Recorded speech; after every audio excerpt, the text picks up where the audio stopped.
অসমৰ বহু দল সংগঠন তথা ৰাজ্যৰ ব্যাপক সঁহাৰি মুখ্যমন্ত্ৰীলৈ উচ্ছেদৰ সমৰ্থনত ওলাই আহিছে সকলো। আজি মুখ্যমন্ত্ৰী ডক্টৰ হিমন্ত বিশ্ব শৰ্মাক সাক্ষাৎ কৰি বীৰ লাচিত সেনাকে ধৰি বহুকেইটা সংগঠনে খিলঞ্জীয়াৰ স্বাৰ্থত এই উচ্ছেদ অভিযানৰ প্ৰতি সম্পূৰ্ণ সমৰ্থন প্ৰকাশ কৰে আৰু মুখ্যমন্ত্ৰীয়ে এই ভিডিঅ' সামাজিক মাধ্যমত শ্বেয়াৰ কৰে।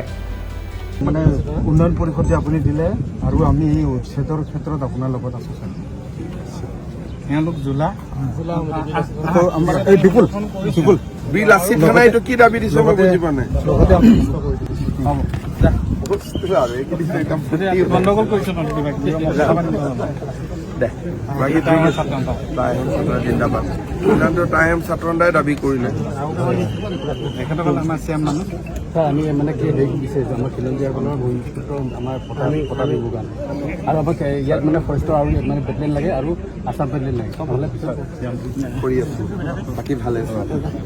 মই চব চাই দিম, কিবা মই ব্যৱস্থা কৰিছোঁ।